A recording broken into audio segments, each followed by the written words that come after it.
د تاجکستان ولسمشر امام علي واقعي ټولګډون حکومت په افغانستان کې تلپاتې سولې او ثبات سره مرسته کوي. سلام، وخت مو بخیر. پام وکړئ د نن ورځې تازه خبر ته.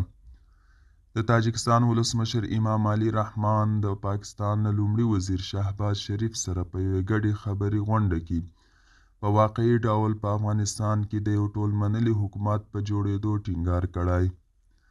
امام علي رحمان وایي ټولګډون حکومت په افغانستان کې دایمي سولې او ثبات سره مرسته کوي.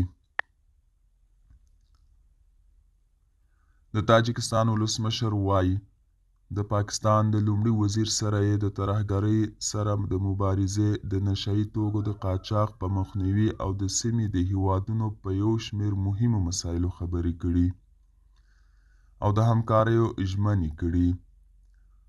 واک ته د شهباز شریف د رسېدو وروسته دا د نوموړي لومړي رسمي سفر دی چې تاجکستان سره یې ترسره کړه.